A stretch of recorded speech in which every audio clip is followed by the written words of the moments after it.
Salam, selamat pagi saudara-saudara yang dikasihi Tuhan kita Yesus Kristus. Selamat memulai aktivitas pada Senin pagi hari ini.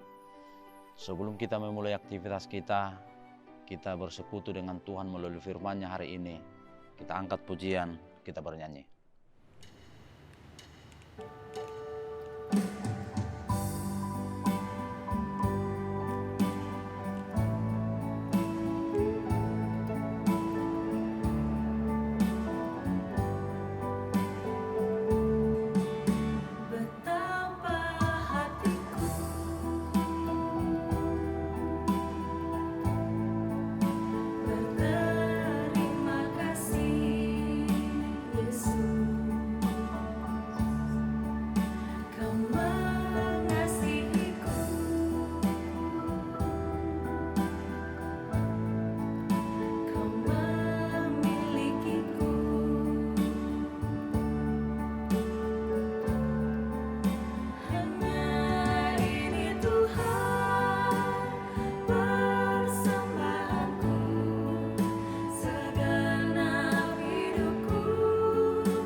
Anugerah Tuhan kita Yesus Kristus dan kasih setia Allah Bapa serta persekutuan Roh Kudus kiranya menyertai kita sekalian. Amin. Saudara-saudara yang dikasihi Tuhan kita Yesus Kristus, firman Tuhan yang menyapa kita pada hari ini Senin 27 Maret 2023 tertulis dalam kitab Imamat pasal 10 ayat 10 sampai ayat yang ke-11. Haruslah kamu dapat membedakan antara yang kudus dengan yang tidak kudus, antara yang najis dengan yang tidak najis.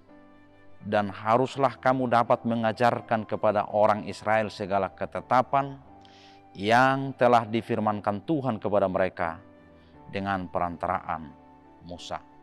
Dalam bahasa Batak, asa torang di botohamu manirang nabadia sian narocam. Doho naramun sian nagajing asa di botohamu hut mengajar hut tuhalak Israel sudi uhum akan aniaturhun ni jahu batu nasida merhite sian si Musa. Demikian firman Tuhan. Saudara-saudara yang dikasihi Tuhan Yesus Kristus, ada sebuah tragedi besar yang terjadi bagi keluarga Harun, di mana anak-anak Harun itu dihukum oleh Tuhan Allah.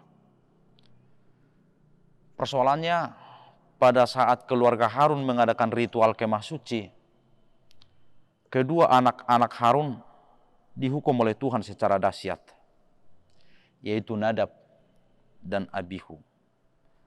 Karena mereka melakukan kesalahan yang fatal, melanggar kekudusan Tuhan dengan menyalakan perbaraan mereka dengan api yang bukan berasal dari mezbah ukupan di bait suci. Padahal sejak pendirian kemah suci, api di mezbah persembahan ukupan telah dinyalakan. Api yang menyala terus itu menjadi sumber dan tempat persembahan ukupan dilakukan.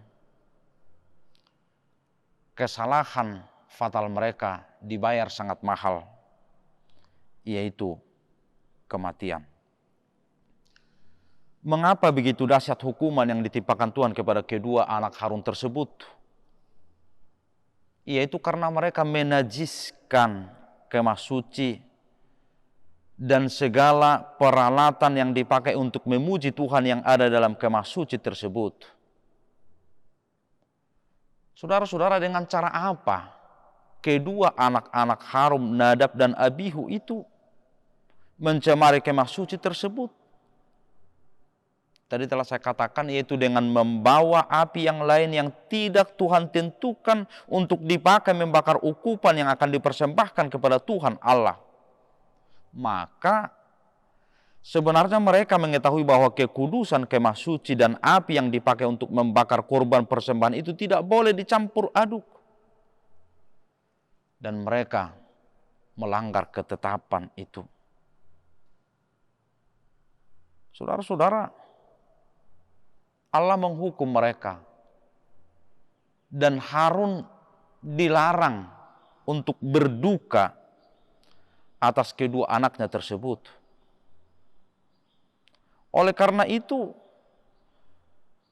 nats kita hari ini mengajarkan kita agar kita bisa membedakan antara kehendak manusia dengan kehendak Allah. Dan kalau kita sudah tahu, maka haruslah kita ajarkan kepada orang lain ataupun kepada generasi berikutnya, supaya mereka juga tahu tentang yang baik dan yang jahat. Kita akan tahu membedakan yang jahat dan yang baik jika pikiran kita normal, seperti halnya anak-anak Harun yang pikirannya tidak normal lagi karena mereka mungkin sudah mabuk oleh minuman keras, maka mereka mencampur aduk apa yang ada dalam kemah suci tersebut. Saudara-saudara, kemabukan menimbulkan kehilangan kendali atas diri mereka, sehingga mereka tidak mampu mengontrol pikirannya dan akibatnya mereka mengerjakan pekerjaan yang salah. Kejadian yang terjadi dalam keluarga Harun merupakan pelajaran berharga bagi kita, supaya kita jangan mengulangi kesalahan seperti yang mereka lakukan. Saudara-saudara yang dikasihi Tuhan kita Yesus Kristus, persoalan anak-anak Harun di sini, mereka tidak bisa mengontrol diri mereka, sehingga mereka tidak bisa membedakan antara yang kudus dengan yang tidak kudus, antara yang najis dengan yang tidak najis. Maka dalam setiap aktivitas kita, dalam setiap pekerjaan kita, marilah kita mengontrol diri kita, agar kita bisa membedakan yang kudus dan yang tidak kudus, yang najis dan yang tidak najis. Tuhan Yesus memberkati kita. Amin. Kami bersyukur Tuhan, karena Tuhan menyertai, melayakkan kami dalam setiap aktivitas kami, dalam setiap pekerjaan kami. Firman-Mu mengajarkan kepada kami hari ini, agar kami bisa mengontrol diri kami, agar kami bisa membedakan yang kudus dan yang tidak kudus, agar kami bisa membedakan yang najis dan yang tidak najis, sehingga kami bisa berjalan dalam ketetapan-ketetapan Tuhan. Maka biarlah segala tindakan, biarlah segala aktivitas kami menjadi kemuliaan bagi nama Tuhan. Berkati kami Tuhan, lindungi kami, pelihara kami dalam setiap gerak langkah kami, dalam setiap pekerjaan kami. Kami serahkan hidup kami hanya menjadi kemuliaan bagi nama Tuhan. Amin. Salam, selamat beraktivitas. Tuhan Yesus memelihara kita.